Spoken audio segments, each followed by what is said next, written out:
Who is Anthony Kennedy? Outgoing Supreme Court Justice revealed after retirement announcement. Anthony Kennedy, Supreme Court Justice, has said that he will retire from the U.S. High Court next month, giving President Donald Trump the opportunity to choose a replacement from the two lists of nominees he released during the 2016 election campaign. The announcement will give conservatives the chance to remodel the ideological image of the Senate body, and the new nominees' attitude towards issues such as abortion and gay marriage will be considered, before the Republican president can leave his stamp on the branch for decades to come. At 81, Anthony Kennedy's retirement has left many questioning whether another SCOTUS Justice, Ruth Bader Ginsburg, will also step down from her lifetime post at the age of 85. But who is Anthony Kennedy and who will replace him? Anthony Kennedy will retire after a 30-year career on the U.S. Supreme Court, having been central in nearly every major case and acting as the swing vote on more than one occasion. Often considered the wild card, he played a key role in recognizing the constitutional right to same-sex marriage. Kennedy also wrote the majority opinion in 4 different landmark cases on gay rights over 20 years. As well as being an author in the Citizens United case, which broke down campaign finance regulations and opened the U.S. to election fundraising via super PACs. He also upheld the Roe v. Wade case back in 1973 that legalized abortion in America, but also supported state restrictions on abortion rights. Other notable disputes include Bush v. Gore, which settled the recount issue after Florida's 2000 election. However, Anthony Kennedy also wrote decisions that expanded the right to bear arms, but supported the limitation of the scope of the death penalty. Before announcing his retirement, he joined the majority in a 5-4 decision to restrict public service unions. Born in Sacramento, California in 1936, Kennedy studied at Stanford and Harvard Law before returning to his home state to practice law. In 1975, he was appointed to the Ninth Circuit Court of Appeals, being unanimously confirmed by Gerald Ford. Kennedy was nominated by Ronald Reagan and went on to take on Lewis Powell's seat in 1987. He was the former president's third choice after Robert Bork was voted down because of his controversial views on civil rights and privacy, and Douglas Ginsburg withdrew after it emerged he had smoked marijuana. Justice Kennedy was confirmed by a margin of 97-0 and since then has been a significant figure of the use of international law in U.S. court cases. Kennedy's partisan perspectives have established the SCOTUS Justice as the key figure in some of the most divisive issues of the day, including gay rights, abortion, affirmative action and campaign finance. Here's some of the cases that he has been involved with. Obergefell v. Hodges, 2015. Kennedy wrote for a sharply divided court that same-sex couples have the right to marry anywhere in the United States, in this landmark decision. This ruling led to cheers and dancing outside the courthouse and meant that individual states could not enforce bans on same-sex marriage. It also held the Constitution's promise of due process and equal protection guaranteed the right of gay couples to marry without legal impediment. Their hope is not to be condemned to live in loneliness, excluded from one of civilization's oldest institutions. They ask for equal dignity in the eyes of the law. The Constitution grants them that right, Kennedy wrote.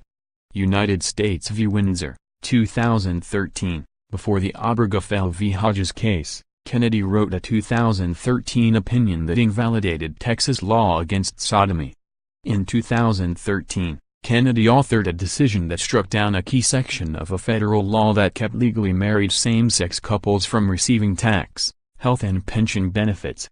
The Windsor case focused on a section of the Federal Defense of Marriage Act that stated that same-sex couples were barred from collecting federal marriage-related benefits.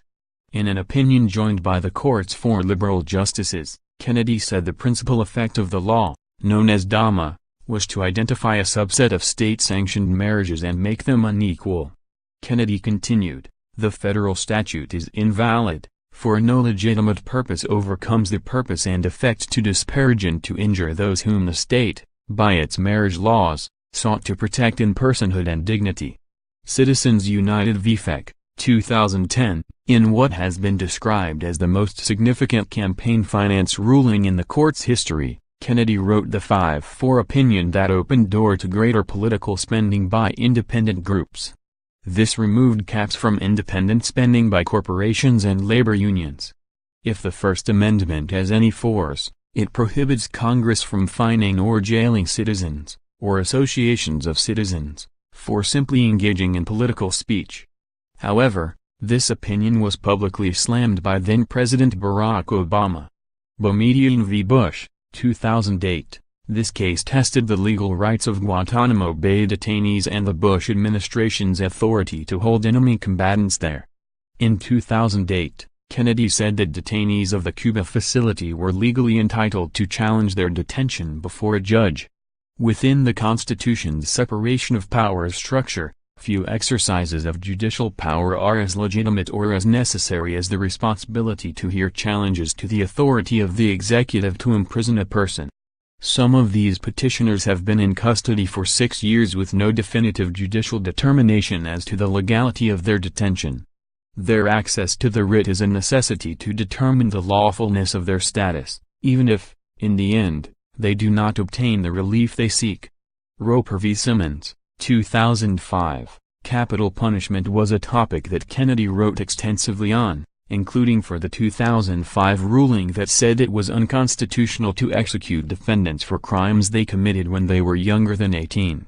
This case concerned a Missouri murder and a 17-year-old defendant, Christopher Simmons, who was convicted of kidnapping a woman and throwing her body over a bridge and into a river.